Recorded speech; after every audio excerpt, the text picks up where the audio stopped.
I guess I see both advantages and disadvantages. I think one advantage is if you have, I think in general today society you usually have two income earners in each household, and if they both are working, say at the university, then you have a consistency of a work schedule in terms of the time, the vacations, and that kind of lines up pretty nicely, so families, and I think that would be conducive to time with family or time away and not having to worry about two different places. I think a disadvantage of that is if you have a trailing spouse and they can't get work at the university, and then it creates a whole lot of stress in the family because maybe the faculty member is here at Appalachian and maybe the spouse also is a faculty member but has to drive 2 hours to get employment or an hour and a half away, and then that creates a lot of stress on where's the best place to live.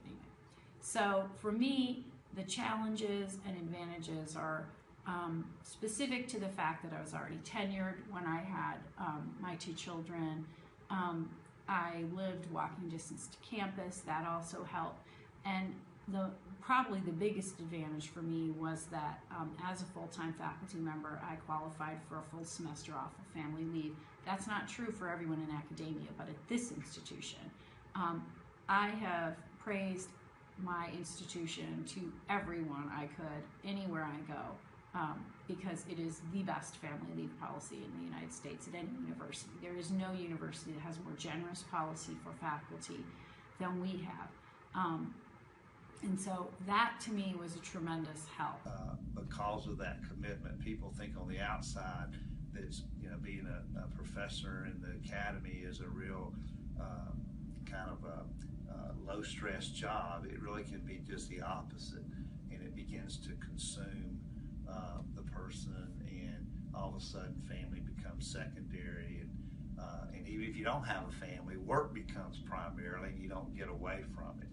So I think that's always been kind of a struggle for the folks that came along in my generation. I think today I find it real interesting that there's just kind of an expectation that families or the spouses are much more of a team, and when they come in, they start talking about, even in interviews, about work-life balance, and they may not be interested, for example, in teaching in the summer. They value their time off, or if there's going to have a child, it's not just the female that the woman that would take time off, but I think there's consideration for the male to take time off, and I think the university here, at least with faculty, has a very generous sort of policy of supporting that. So I think that's a real advantage to Appalachian.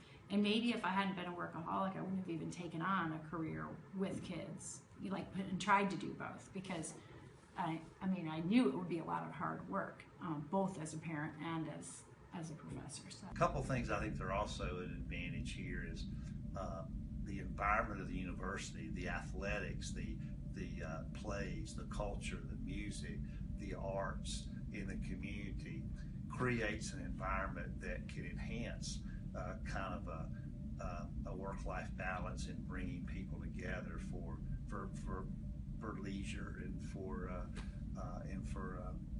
entertainment, if you will. And I think that helps support the work-life balance.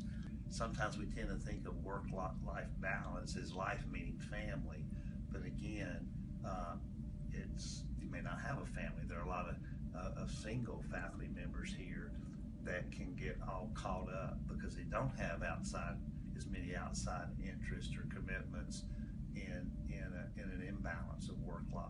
For me, I feel I've had a really great and rewarding career. I was a tenure track faculty member at Virginia Tech before coming to App State, and I did that without children. I was married for my first 2 or 3 years as a tenure track professor and supported my husband, who was still a graduate student.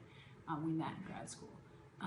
I don't think I would have been able to survive those first few really intense years as a professor who was trying to do all the research for tenure and promotion at a Research One university. Had I been pregnant and had a little baby on the way, or had been taking care of a baby, I would have longed for a stay-at-home spouse to care for the children if that was my situation. So I purposely delayed child birth and all that. I do think that there's a challenge in our society today with technology. I mean, I was a dean at a time. I've been a dean, over 20 years, but I remember being a dean when there weren't cell phones, and if you had one, it had to be pretty special or a pretty important call. So, if it were the weekend or after hours, you didn't really get bothered very much, or you had to wait till the next day to return your call. And the whole field of technology has grown that having a cell phone is like having a watch, or used to be like having a watch. And so you're accessible 24/7. And if you don't monitor that begins to take precedent. That people, when they call you at 2:30, they're on a Friday, and you may not normally get back to them on Monday. That's unacceptable to them today. They want you to respond back in 30 minutes. So I think the proliferation of technology, while it's a positive thing, has created a work-life balance challenge. I feel like the way I timed everything out worked out pretty well. I had children really late at age 39 and 40, which is very risky, geriatric pregnancy, as my friends used to call it. But by then, I had security in my profession. I had prestige. I wasn't looking for opportunities to publish. People were contacting me because I was already known. We want a chapter from you in this book. Would you like to contribute to this special issue of a journal? I had an opportunity to be the book review editor for a major journal in my field. I had those opportunities because I was already advanced in my career and known and published. In terms of my own work-life balance issues, I probably haven't modeled work-life balance because I'm just kind of driven to try to please and to try to be successful.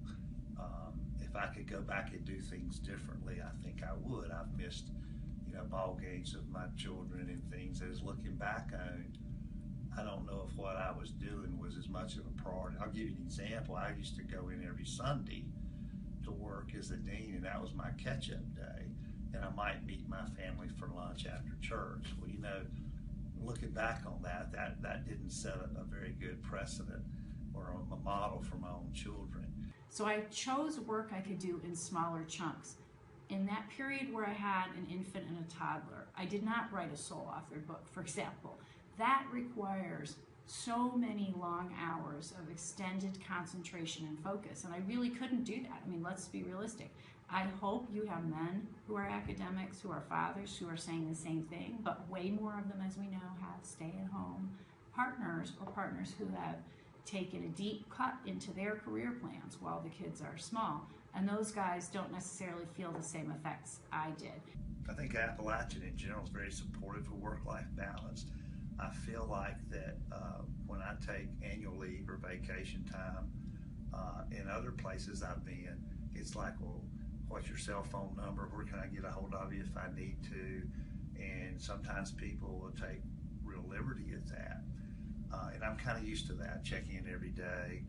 But here, I found that when I go on vacation, people that called would say, no, I don't want to bother him till he gets back.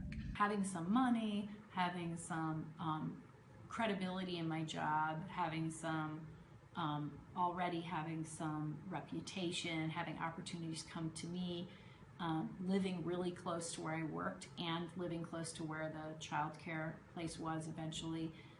Those were all things that I think were the most helpful in achieving balance, and having the independence of my job where, I didn't have to clock in. No one questioned, well, did you do the work at 5 in the morning or 10 at night, or did you do it from home on your computer at home, or did you do it in your office?